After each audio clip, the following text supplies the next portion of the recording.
it must be great for the three of you to have John back in the band, because John seems to be that catalyst, that guy who makes you guys elevate your game. Is that a fair assumption to make? Because every time John's in the band, the band just seems like it goes to a certain level. John, that's a fair assumption. He's more than a catalyst. He is a catalyst, but he's our brother. He's our family, and I think just being around him and seeing how much he pours into what he does is infectious. It's contagious. It's inspiring, literally inspiring, not just like, oh, wow, I'm inspired. But he offers ingredients and love and hard work. And for sure, it makes us want to do better, work harder. What made you ready to come back for this album? It was a certain amount of soul searching that I'd done. It seemed like I'd changed and grown enough as a person to where it felt like it would be a beautiful thing to have another chance to do it right. I felt that way when I rejoined the first time, on a personal level and on a musical level.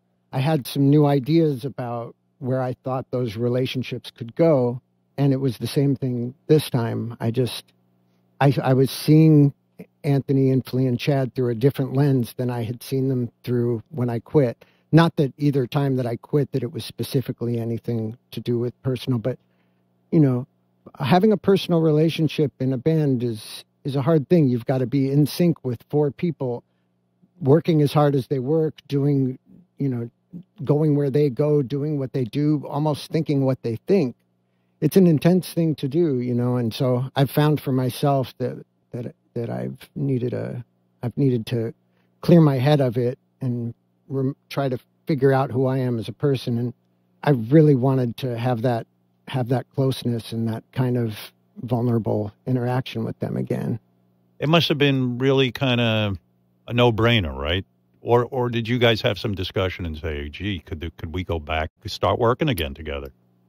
I mean, there was definitely something in the air, because without knowing that John wanted to come back and without knowing that Flea had been having interactions with John musically, suddenly I felt very overwhelmed with the feeling of, how do we get John back?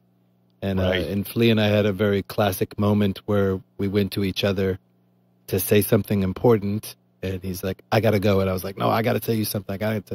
And it was just in the air. It was time for John to come back. And I was shocked when Flea told me that John was interested and that he had been playing with John. And, you know, there were no hard feelings. There were no resentments. There were no regrets. The fact that we were able to kind of keep things going while John was away was sort of perfect in the end, because we were available when he showed up, and it was time for change.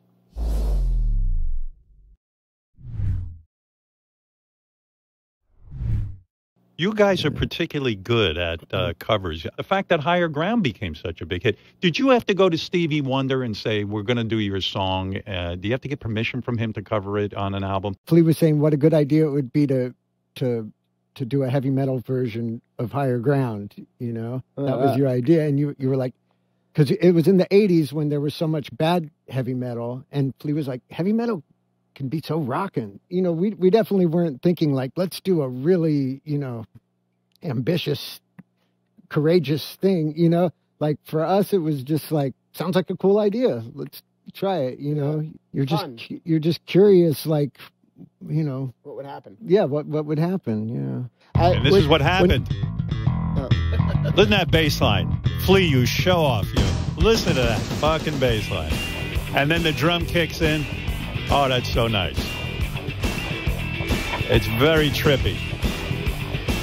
Not bad. Did Stevie ever call you guys and say, you know, I like what you did, or you never heard from him?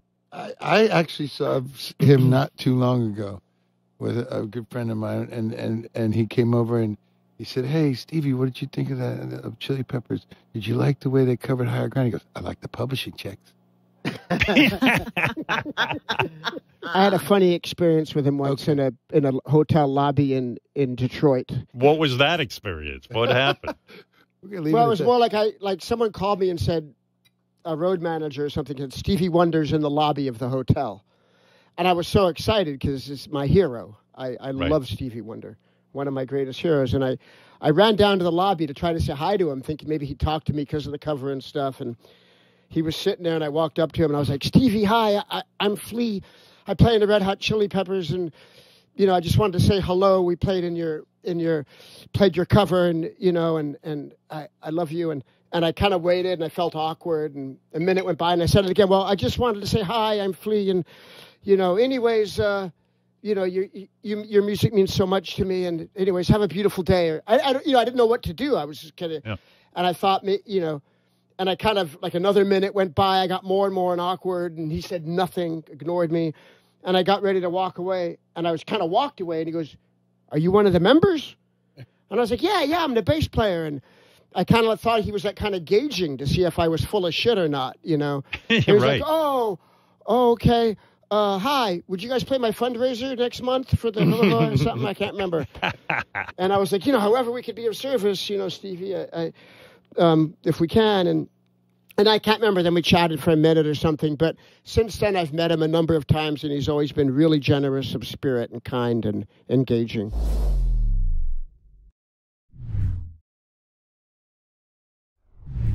I want to go back to December 1991 and paint for my audience the fact that when Blood, Sugar, Sex, and Magic came out, it was an amazing time in music when you think about it. And to put it into some kind of perspective, you guys were on the road with Pearl Jam as the opening act, Nirvana was in the middle, and you guys were the closers. That is an amazing moment in music. I can't imagine what that tour must have been like. You guys had an album that was really breaking big.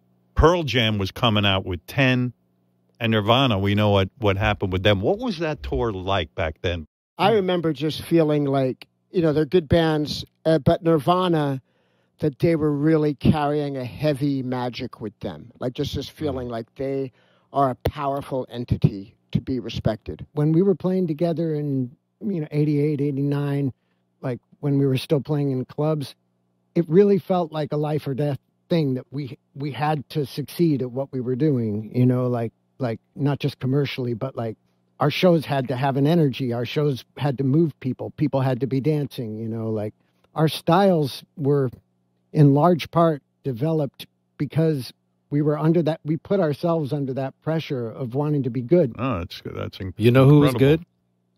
Nirvana. They sure were. When we played with them? Yeah. They were just good. No, those. I mean, that was a life-changing. What do you mean, Anthony? Yeah. What do you mean they were just good? Like they what was it? You know, I feel like some of this is a natural thing. Like John has a very clear understanding of dynamics. And then for me, that feeling that John is so beautifully describing, it was just natural. The first time that we ever played, it was just natural to have an energy, to have a passion, and have a live or die aesthetic to everything that we did. But I feel like Nirvana had that naturally as well. Like they were certainly good at their instruments and songwriting and chemistry and all that, but then they also just had a combustibility that came with birth, or came from God, or came from the planets or something. Did you get to hang out with Kurt Cobain and talk about being a front man? I would imagine you being around other front men, so to speak, would be important to you.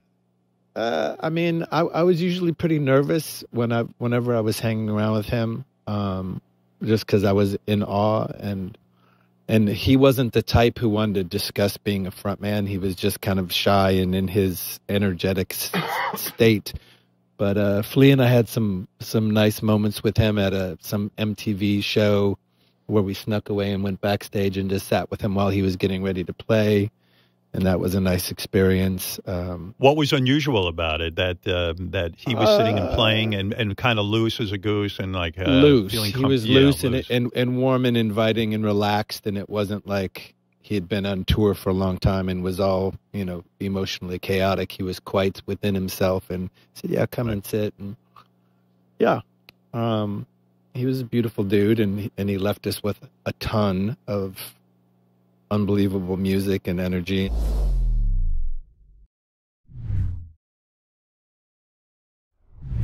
You put up this tribute to Taylor Hawkins, who just died from the Foo Fighters, way too young. It's very upsetting. On your drum, you have a picture, and I had Taylor on the show many times. I just thought he was the loveliest guy.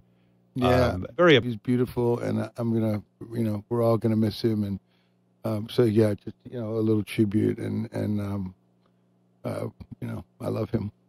So Anthony, you have an experience actually under the bridge. From what I read, you felt alienated, you felt alone, and you said to yourself, "Oh God, this is the feeling of loneliness, and it's horrible." And you actually said the lyrics to yourself. Is that correct? Is that how it worked? I had certainly alienated myself from the rest of the world. And then I wrote a little poem to myself, which was on the very last page of my notebook. And sitting with Rick Rubin, he's like, "What else you got? What else you got?" And I'm like, that's really all I got. And he's like, "Well, what's this poem on the back page?" And I'm like, that's personal. How does it go? So I sang it to him, and he said, "That's a song." And you didn't think it was good enough to bring to the band because it's too personal? And Rick says to you, "What the fuck? Do this." A, I didn't have the entire song worked out, and B, the whole melody changed when John put guitar chords beneath it, or next to it, or on top of it. It brought something to the song that the song didn't have when it was just a cappella. See, that's it fascinating. It wasn't good enough. It was just it was different, and it was personal. We hadn't really gone down that road yet. But the cool thing was that when I sang it to anybody in the band, they were like, "Oh hell yes, let's work on that." I was like, "Really? You sure?" All right, we ready to do this? We're gonna go back in time now. Under the Bridge, the Red Hot Chili Peppers, doing it live.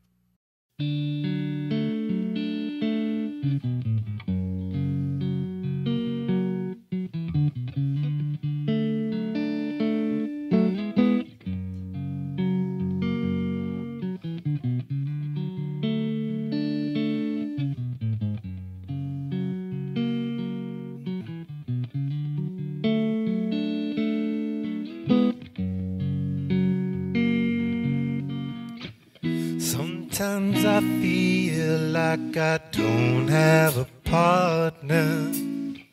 Sometimes I feel like my only friend is the city I live in, the city of angels. Lonely as I am, together we cry.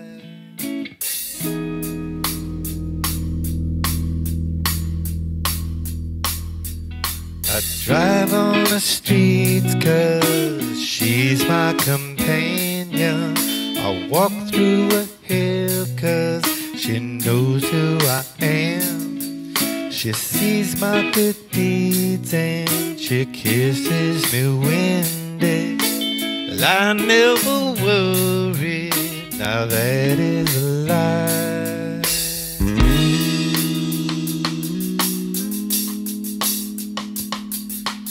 I don't ever wanna feel like I did that day. Take me to the place I love, take me all the way. I don't ever wanna feel like I did that day. Take me to the place I love, take me all the way.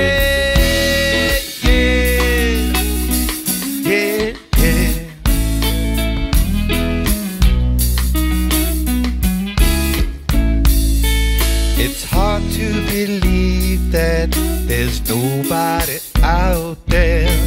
Hard to believe that I'm all alone.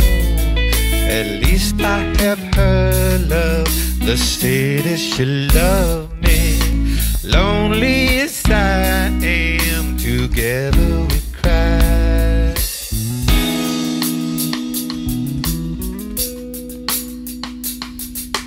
I don't ever wanna feel like I did that day. Take me to the place I love, take me all the way.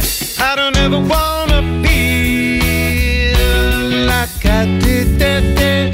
Take me to the place I love, take me all the way.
Damn, that's good.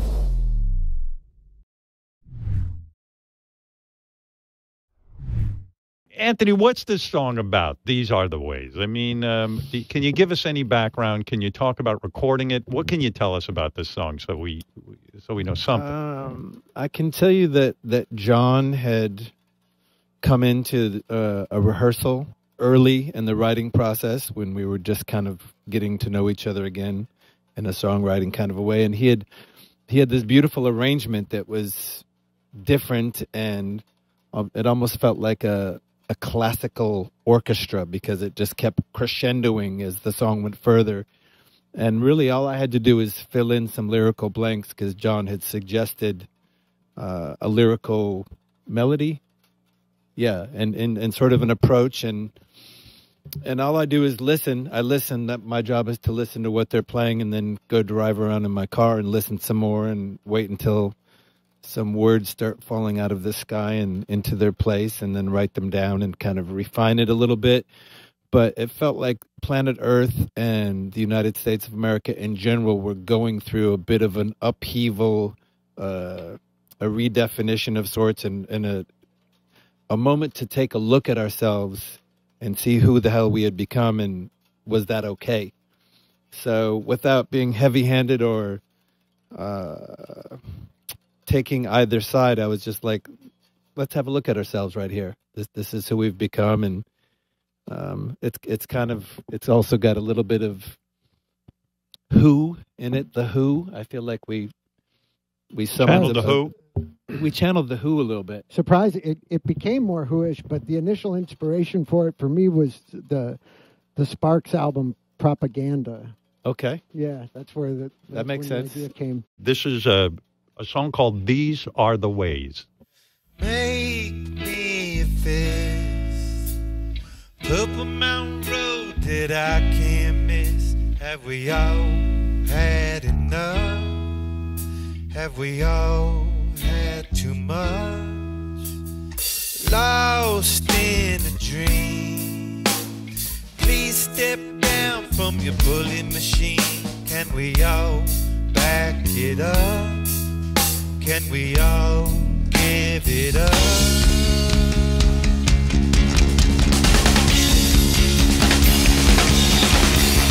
These are the ways when you come from America.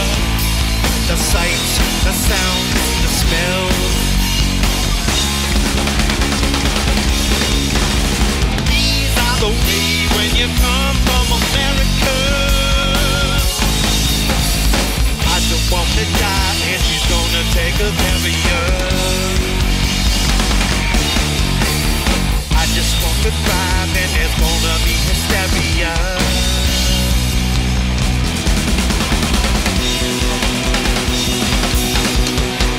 Don't be late. Walk us through the golden gate. Yeah!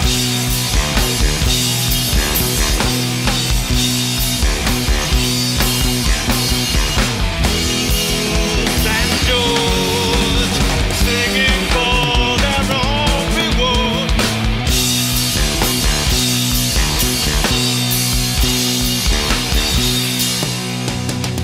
Take me inside. 23 windows and it's gonna be a long ride. All had enough? Have we all had too much? Sing me the blues. Cowgirl tied in a basketball shoes. Have we all back it up? Can we all give it up?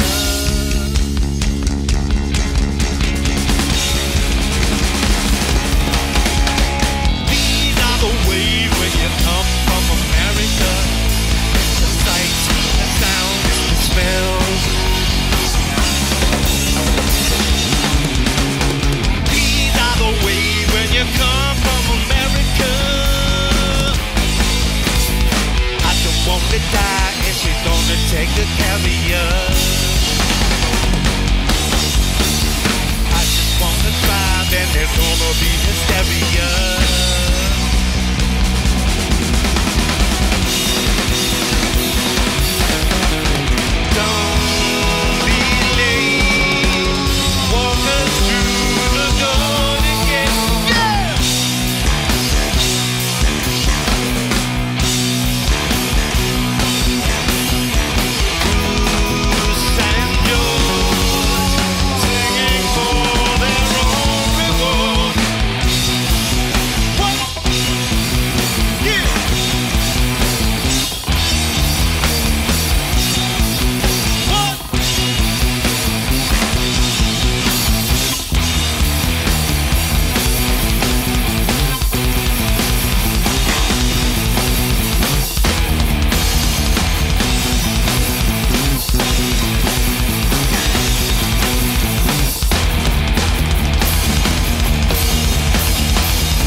Boys, it's a great idea to end this celebration with one of, I think, your greatest songs. Give It Away is a real crowd pleaser, right? Is that something you close the show with? Last song of the night. Is it your favorite song to perform? That changes every day, but it does not get old. It's a song that has been fun to play 10,000 times without getting too boring. Here it is, boys. Give it away.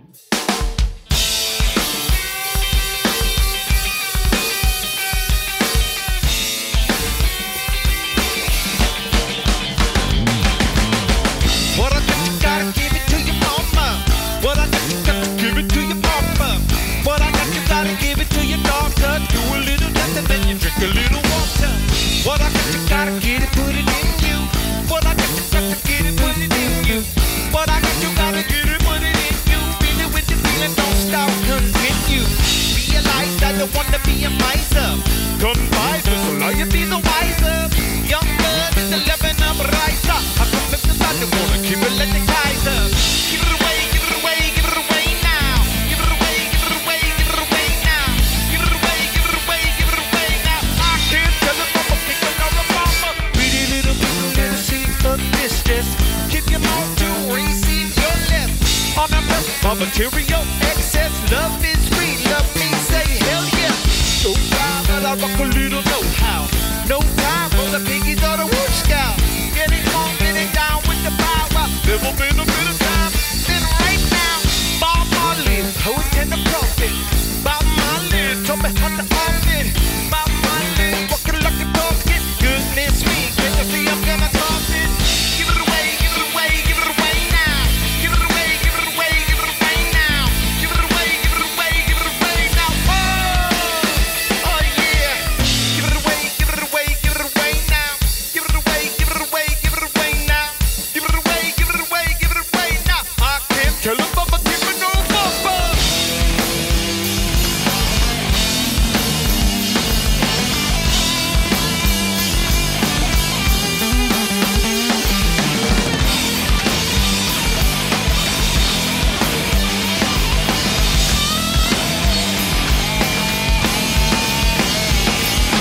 Me swimming in my ability, dancing down on life with agility. Come and kick it up from my fertility. Blessed with the bucket of luck and mobility. My love her 'cause she loved me. Long gone are the time when she struck me. Feeling good, my brother gonna hug me. Drinking my juice, young love, sugar look me. There's a river bound to be a giver. Keep you warm, won't let you shiver. His heart is never gonna wither. Come on, everybody, time to deliver. Give it away, give it away, give it away now. Give it away, give it away, give it away now. Give it away, give it away, give it away now. Oh, oh yeah.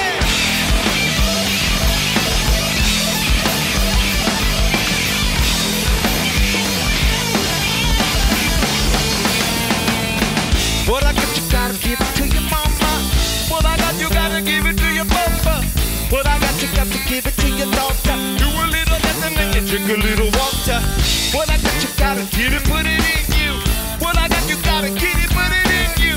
What I got, you gotta get it, put it in you. Feel it with the feeling, don't stop, continue. Realize I don't wanna be a miser. Confide, so I you be the wiser. Young blood is the leaven of riser. Everybody wanna keep it like the Kaiser. Give it away, give it away, give it away now. Give it away, give it away, give it away now. Give it away, give it away, give it away, Chad. Oh baby, give it away. Now, just give it away. Oh, don't sell my gun, now the reason not to give it away.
Bravo.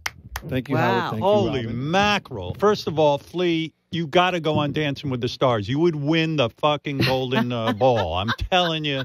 And Anthony, I would imagine when you're singing and you see Flea moving like that, it inspires you. You were not lying. I saw a reflection to my left, and I thought somebody in the lobby is getting down. Then I realized it was Flea.